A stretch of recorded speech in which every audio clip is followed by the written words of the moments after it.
आज की जनरेशन शायद ना जानती हो, लेकिन एक टाइम था जब कैंपा कोला इंडिया का सुपरस्टार था। तो नमस्कार दोस्तों, मैं हूं आदित्य राय और आप देख रहे हैं एक ऐसा चैनल जहां सिर्फ कहानियां नहीं, जिंदगी बदलने वाली सोच मिलती है। यहां हर वीडियो में मिलेगी ऐसी रियल सक्सेस स्टोरी, ऐसी पावरफुल मोटिवेशन जो आपको अंदर से जगा देगी और मजबूर करेगी कुछ बड़ा करने। अगर आप भी अपनी जिंदगी में कुछ अलग करना चाहते हैं, कुछ बड़ा बनना चाहते हैं, तो अभी इसी वक्त चैनल को सब्सक्राइब करिए और बेल आइकन दबा दीजिए, क्योंकि यहां हर वीडियो आपके सपनों को एक नई उड़ान देने के लिए बनी। तो चलिए शुरू करते हैं आज एक जबरदस्त वीडियो जो आपकी सोच बदल देगी। 1970s और 80s में इंडिया में फॉरेन ब्रांड्स पर रिस्ट्रिक्शन थी और इसी वैक्यूम में इंडियन बेवरेज ब्रांड का जन्म हुआ। तब प्योर ड्रिंक्स ग्रुप ने लॉन्च किया कैंपा कोला। टैगलाइन थी द ग्रेट इंडियन टेस्ट, और ये लाइन सिर्फ मार्केटिंग नहीं थी, Campa literally Indian house holds का पार्ट बन गया था। शादी हो, बर्थडे पार्टी हो, स्कूल की पिकनिक हो, रेलवे की कैंटीन हो, कैंपा हर जगह मिलता था। उस वक्त कोको कोला इंडिया से बाहर जा चुका था, तो इंडियन कंज्यूमर के पास लोकल ब्रांड्स ही ऑप्शन थे और कैंपा ने वही अपॉर्चुनिटी पकड़ ली। Campa cola, Campa lemon, Campa orange brand rapidly grow करने लगा। उस टाइम टीवी एडवर्टाइजमेंट लिमिटेड थी, इसलिए डिस्ट्रीब्यूशन और रिकॉल ही सब कुछ था और कैंपा ने दोनों जीत लिया। लेकिन फिर आया सन 1991। इंडिया ने अपनी इकोनॉमिक ओपन कर दी और इसी के साथ वापस एंट्री हुई कोको कोला की। पेप्सी भी अग्रेसिवली एक्सपेंड कर रहा था। अब प्रॉब्लम यह थी कि इंडिया ब्रांड्स इमोशनल थे, लेकिन ग्लोबल ब्रांड्स के पास था massive capital, global marketing, celebrity endorsement, modern bottling और वर्ल्ड क्लास डिस्ट्रीब्यूशन। टीवी पर शाहरुख खान, सचिन तेंदुलकर, आमिर खान हर जगह कोक और पेप्सी की एडवर्टाइजमेंट करने लगे। कैंपा कम्पीट नहीं कर पा रहा था। धीरे धीरे रिटेल स्लिप्स से कैंपा गायब होने लगा और फिर एक दिन इंडिया की ओरिजिनल कोला रिवॉल्यूशन ऑलमोस्ट खत्म हो गई। ब्रांड जिंदा था, लेकिन प्रैक्टिकली मार्केट से डिसअपीयर हो चुका था। सन 2022 में जब लोग स्टार्टअप्स की, एआई की, इलेक्ट्रिक व्हीकल की और टेक की बात कर रहे थे, मुकेश अंबानी क्वाइटली एक ओल्ड बेवरेज ब्रांड एक्वायर कर रहे थे जिसका नाम था कैंपा कोला। सिर्फ 22 करोड़ में उन्होंने इसे एक्वायर किया। बहुत लोगों को लगा रिलायंस इतना बड़ा ग्रुप होकर भी एक डेड ब्रांड क्यों खरीदेगा, लेकिन अंबानी को कुछ और दिखा। उन्हें दिखा नोस्टाल्जिया, उन्हें दिखा इंडिया का इमोशनल कनेक्शन और सबसे इंपॉर्टेंट उन्हें दिखा एफएमसीजी मार्केट का फ्यूचर। रिलायंस ऑलरेडी टेलीकॉम में जियो से रेवोल्यूशन ला चुका है, रिटेल में अग्रेसिवली एक्सपेंड कर चुका था। अब टारगेट था इंडिया का डेली कंजप्शन मार्केट और बेवरेज उसका परफेक्ट एंट्री पॉइंट था। अब सवाल आता है, रिलायंस नया ब्रांड बना सकता था, कैंपा ही क्यों? तो सिंपल बात समझना, ब्रांड बनाना बहुत एक्सपेंसिव होता है, लेकिन एक old nostalgia brand already consumer memory में होता है।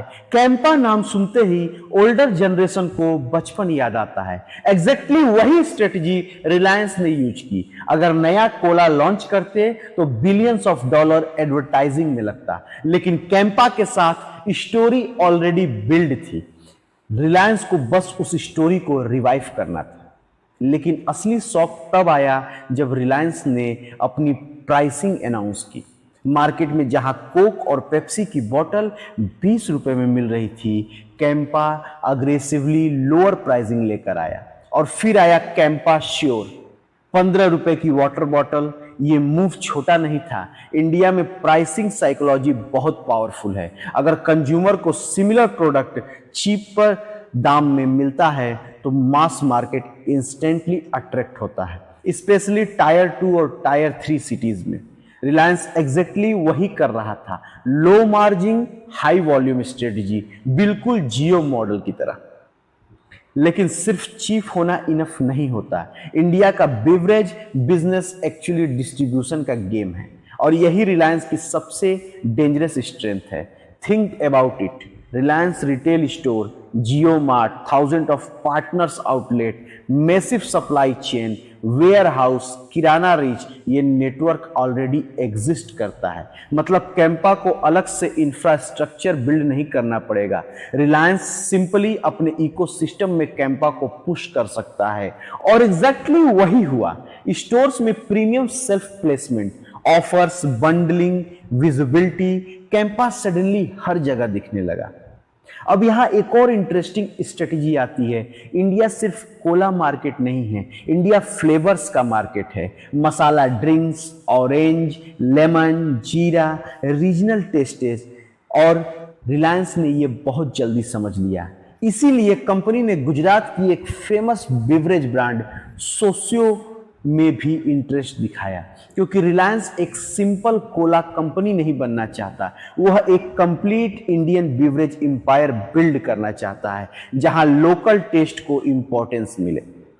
अब बिगेस्ट क्वेश्चन ये है कि क्या कैंपा सच में कोक और पेप्सी को चैलेंज कर सकता है?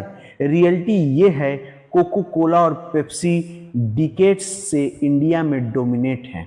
उनके पास ह्यूज एडवर्टाइजमेंट बजट है, सेलिब्रिटी पावर है, कोल्ड चेन इंफ्रास्ट्रक्चर है, रेस्टोरेंट पार्टनरशिप है, स्पोर्ट्स स्पॉन्सरशिप है, सब कुछ है, एवरीथिंग। लेकिन रिलायंस भी नॉर्मल कंपटीटर नहीं है। कंपनी लॉसेस टॉलरेट कर सकती है, लॉन्ग टर्म गेम खेल सकती है और अग्रेसिव प्राइसिंग मेंटेन कर सकती है।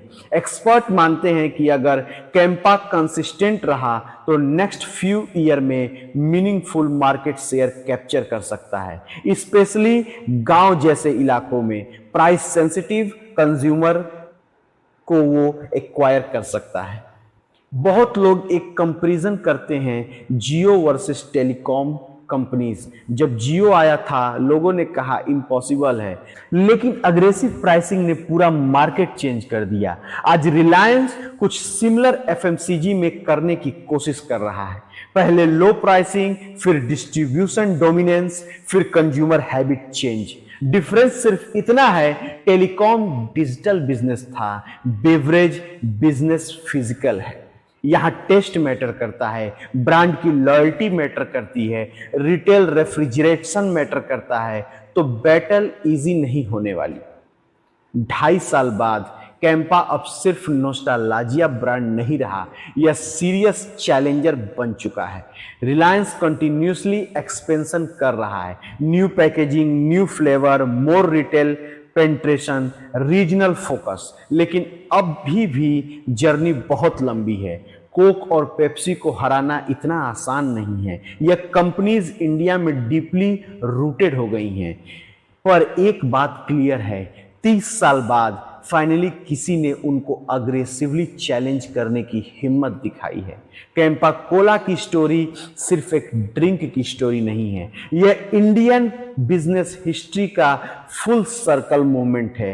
एक इंडियन ब्रांड जो ग्लोबलाइजेशन के प्रेशर में ऑलमोस्ट खत्म हो गया था, आज इंडिया का सबसे पावरफुल बिजनेसमैन के अंडर वापस कमबैक कर रहा है।